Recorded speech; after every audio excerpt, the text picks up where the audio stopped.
Hi everyone, I'm Kevin Nelson for Catholic News Break. Here's what's going on this week in the news. We begin with news from the Vatican. Well, Pope Francis is once again breaking away from papal traditions. This time it involves where the Pope is to live in the Vatican. Rome Reports has the details.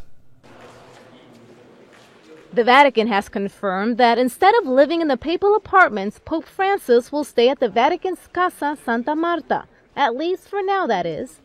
That's the residence where all cardinal electors are required to live in during the conclave. Once a pope is elected, it's customary for him to live there temporarily during the transition period. But Pope Francis has decided to stay there longer. The Pope is staying in room 201, which is a unit reserved for the Pope and special guests. The Vatican spokesperson, Father Federico Lombardi, said the papal apartments are ready to welcome Pope Francis. But apparently, the pontiff says he's quite comfortable at the Casa Santa Marta, so he will continue to live there alongside other priests and bishops. Just a few days after being elected, the Pope was given the keys to the papal apartments, but he didn't actually move in. The ceremony included cutting the red ribbon that wrapped around the doors and also breaking off the seal. Whether or not the Pope will eventually move to the papal apartments is yet to be seen. Looking now at news from England. In a letter written to Pope Francis, 21 Catholic members of Parliament are asking the Pope to allow married men to be ordained priests. Members of the House of Commons and the House of Lords are looking for the rules on priestly celibacy for Latin Rite priests to be relaxed where pastoral needs require it. In the letter, the members did not suggest that serving priests should be given permission to marry. However, they said it was unfair to allow married former Anglican ministers to be ordained as Catholic priests in the United Kingdom while insisting on the celibacy rule for Catholic candidates. The members of the Catholic Legislators Network UK also proposed that the celibacy rule be retained for bishops, as in the Eastern Catholic churches which allow priests to marry.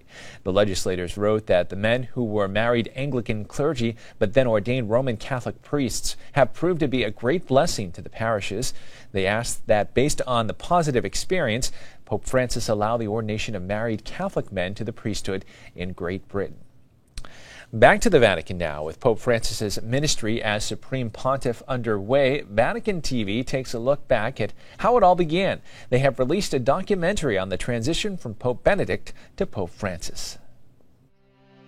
Vatican Television has launched a documentary titled Francis. It shows the most emotional moments of the past few months as the Catholic Church lived through the transition period between two popes. Avere un DVD. You have a DVD in your hands that runs through the last moments of the pontificate of Benedict XVI, moments that are historic. You also have in your hands the first images of Pope Francis' pontificate. The documentary lasts 50 minutes. It includes interviews with several cardinals, including Sodano, Ravasi, Maradiaga, and Comastri, who was actually there the moment when the Pope was asked if he accepted being the leader of the Catholic Church. Dice il Papa. The Pope said, well, according to Comastri, the Pope said, I am a great sinner. With trust in God's mercy and patience, with suffering I accept. For now, the DVD will only be made available in Italian through the Corriere della Sera newspaper. In a few weeks, there will also be an English and Spanish version. It begins with the resignation announcement of Benedict XVI and ends with the historical images at Castel Gandolfo of Pope Francis and Benedict XVI. In news from around the country, Bishop Paul Swain of Sioux Falls, South Dakota, criticized Avera Health Plan's decision to comply with the federal contraceptive mandate for some of its clients. He instructed 2 diocesan employees who served on Avera's advisory board to resign so that the diocese would not be seen as complying with the decision.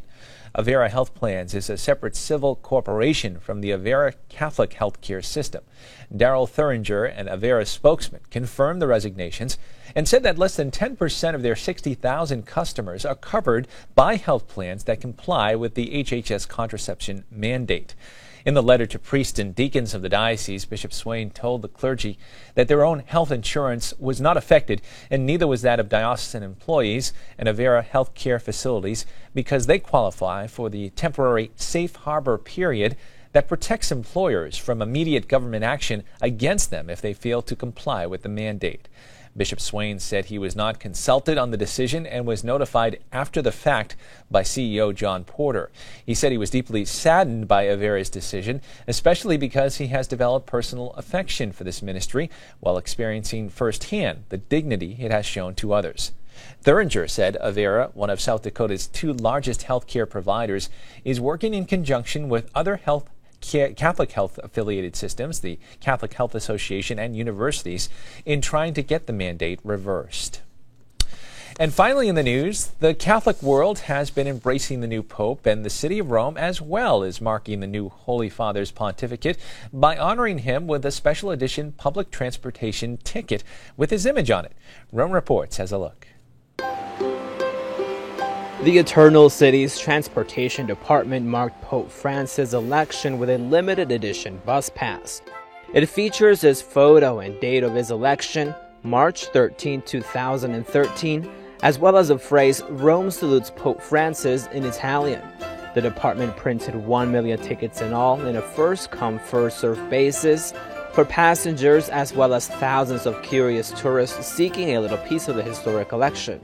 The city's uncommon move is not unprecedented, however.